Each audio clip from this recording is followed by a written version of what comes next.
Welcome to the deep dive. Today, we're tackling a really critical and complex issue, substance use. Right. And how we as a society are trying to address it. Exactly.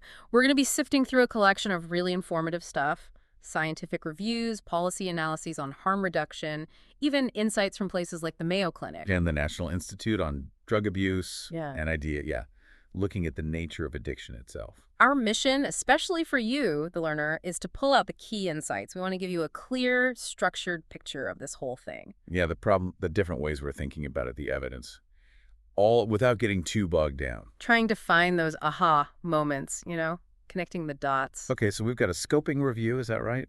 From the Journal of Substance Use and Addiction Treatment. Yep, it digs into how things like poverty, education, community, how those social factors impact substance use disorders over a whole lifetime. That's the social determinants of health piece. Very important.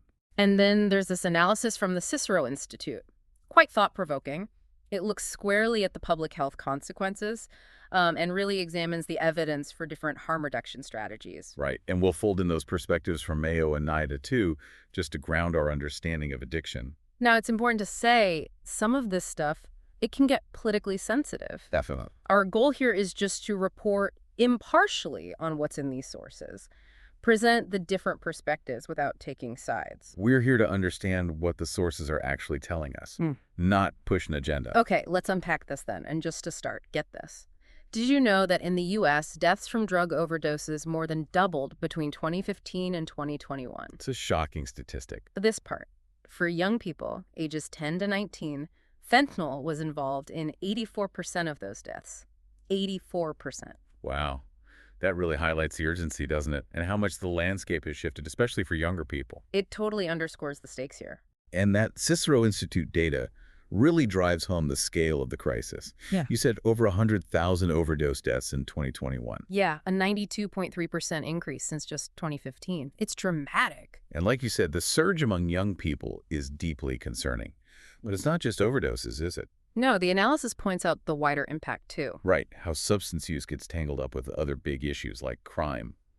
They estimate something like 85% of people in prison have addiction issues. And homelessness, too. About 1 in 3 homeless individuals using methamphetamines, according to their sources. It really paints a picture of this complex web of interconnected problems. And that scoping review we mentioned, it really emphasizes looking beyond just the individual. Exactly. Considering those social determinants of health, or SDOH, Yeah.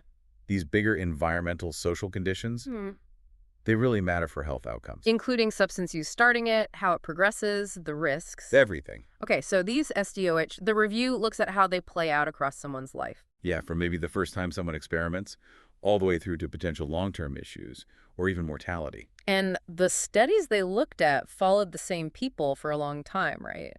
Why is that important here? Precisely. They looked at longitudinal studies.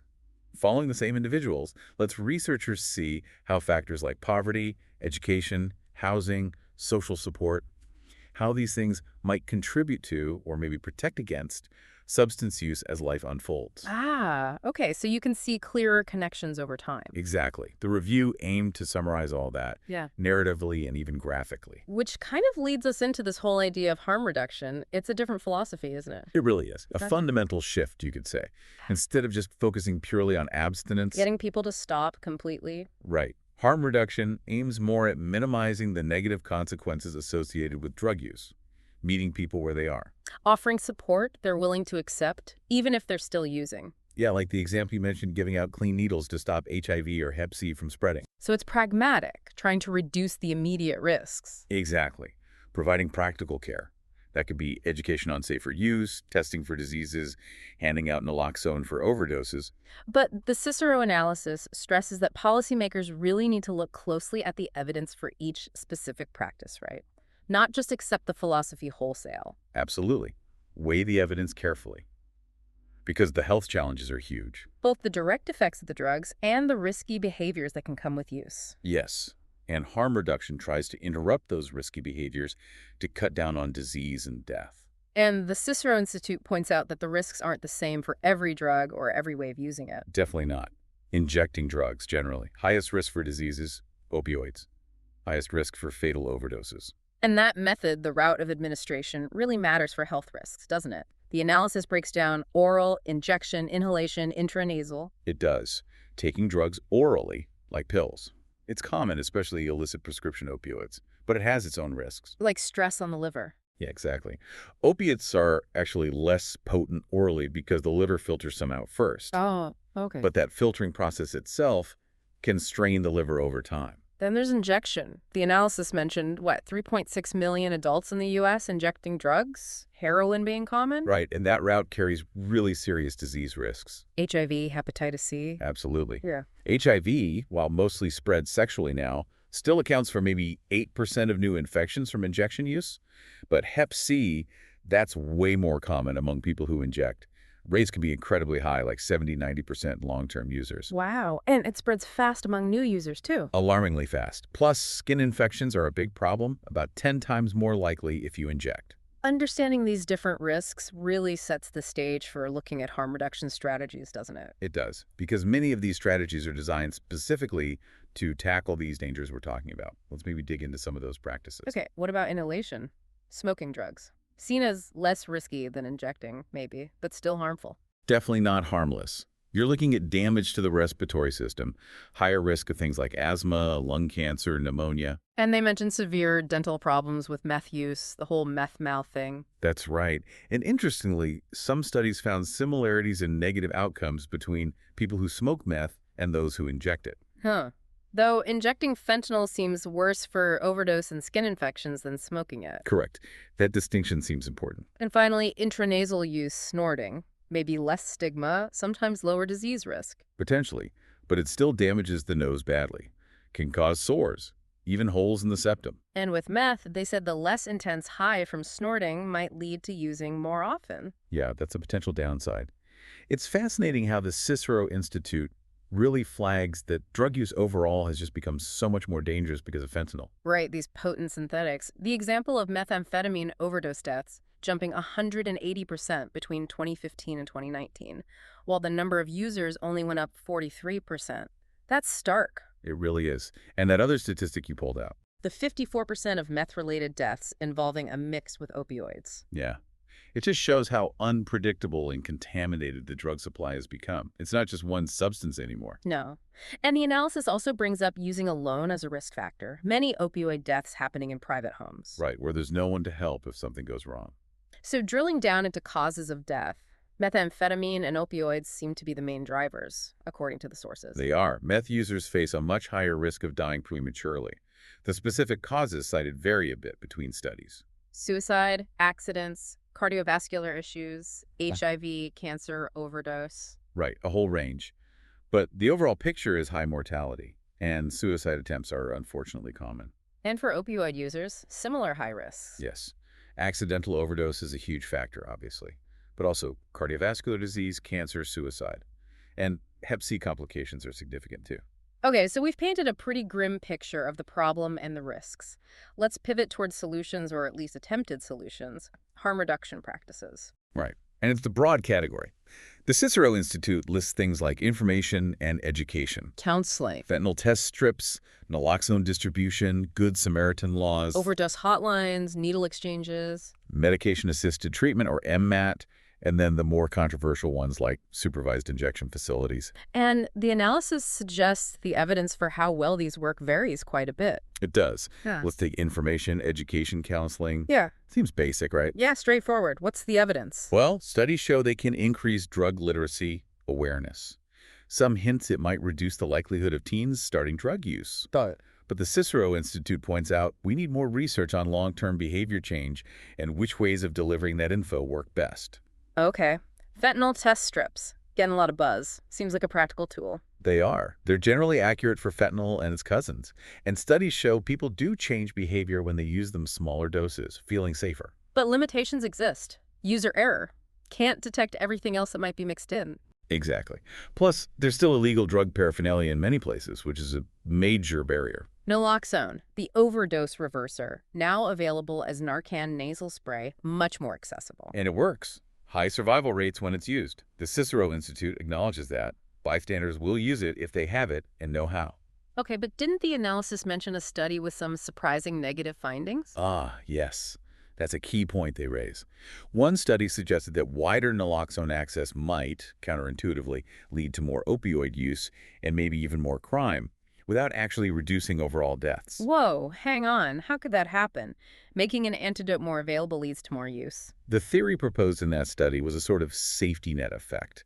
If the immediate risk of fatal overdose feels lower because naloxone is around, it might inadvertently encourage riskier behavior or reduce the incentive to seek treatment for some. That feels really counterintuitive. Is that widely accepted? It's definitely not the consensus view, and it's just one study, highly debated.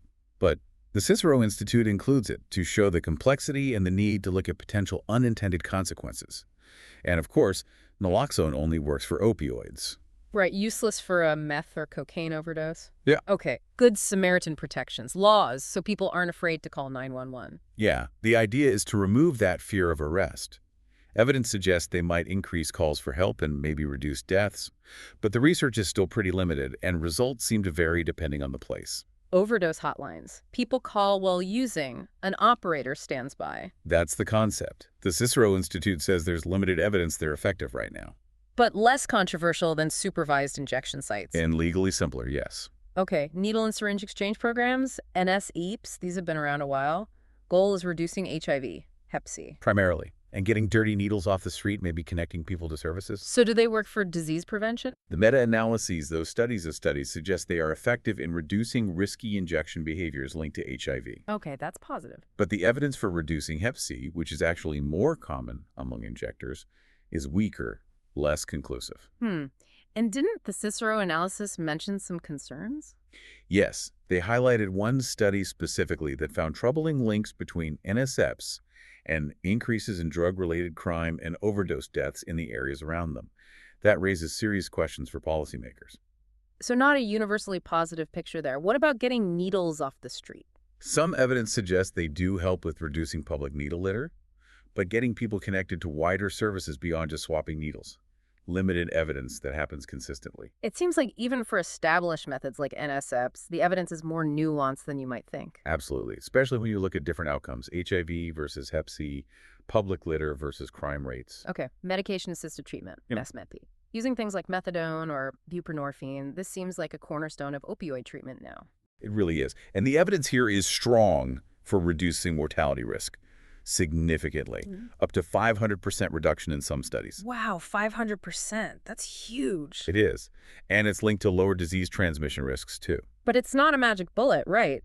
The analysis mentions ongoing illicit drug use is common even for people on MMET. That's true. Compliance can be an issue, and sometimes people continue to use other substances. There's also diversion non-prescribed buprenorphine use, especially in places like jails. And just getting a MAT can be hard. Access is still a major challenge in many communities, yeah.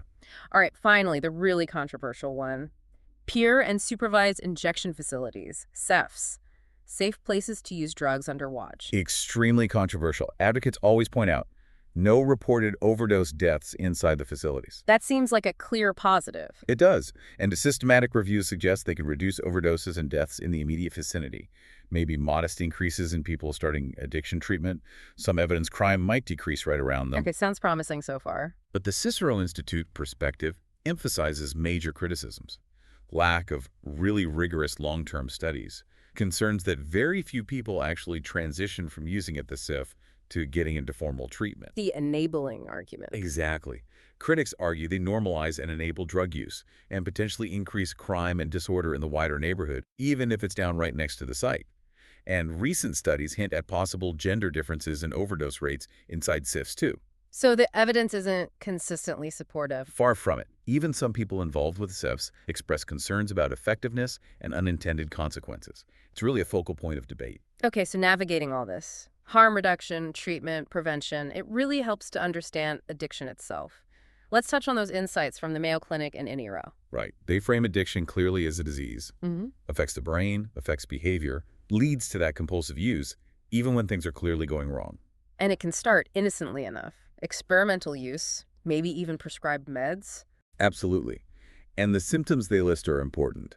Feeling you need the drug regularly, intense urges, needing more for the same effect tolerance. Taking more than you meant to, spending money you don't have, neglecting work or family. Continuing even when it's causing problems, doing unusual things to get drugs, Yeah. taking risks while high, spending tons of time getting, using, recovering. Failed attempts to stop, withdrawal symptoms if you try. It's a whole pattern. It really is. And recognizing it in family members.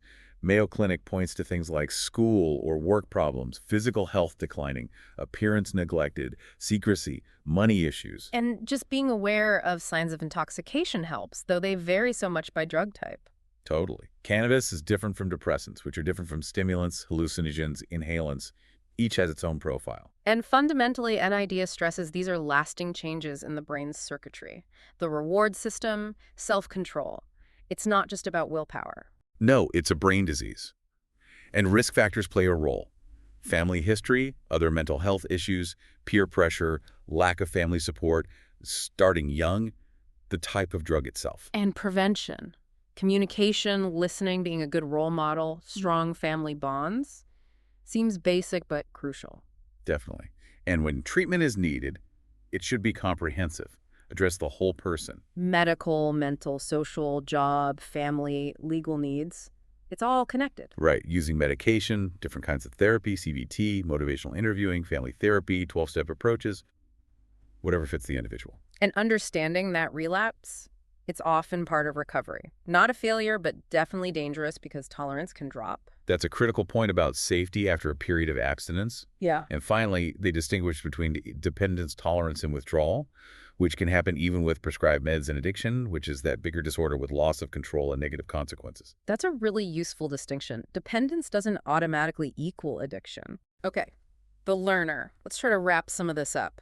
Key takeaways from this deep dive. We've covered a lot, the sheer scale of the substance use crisis, the role social factors play, and this really diverse, sometimes contentious world of harm reduction. You should have a much clearer picture now of the different approaches, what they're trying to do, and crucially, the varying levels of evidence behind them. Sometimes strong, sometimes mixed, sometimes limited. We've seen how drugs are used changes the risks, how the drug supply itself is more dangerous now, and just how complex addiction is as a condition. And let's circle back to that really stark fact, the doubling of youth overdose deaths, 84% involving fentanyl, thinking about what we discussed, test strips, naloxone access, their potential and limitations. What stands out to you now as a possibly impactful area? Yeah, it makes you think differently about the specific tools, doesn't it? We also tried hard to present the different viewpoints from our sources. Right, the public health perspective alongside the analysis, raising concerns about some harm reduction methods. It highlights that this is an ongoing debate. Careful evaluation is essential. And for you, wanting knowledge quickly but thoroughly, hopefully this gave you that solid foundation, multiple angles, maybe some aha moments without getting totally swamped. We aimed for clarity across complex information. So here's a final provocative thought for you to chew on. Considering everything, the social determinants, the changing drugs, the mixed evidence for interventions, what do you think is the most critical area for future research and policy? Where should the focus be? Is it prevention? Is it better treatment access? Is it refining harm reduction? And within those, which specific strategies seem most promising or maybe carry the biggest hidden risks? Lots to think about.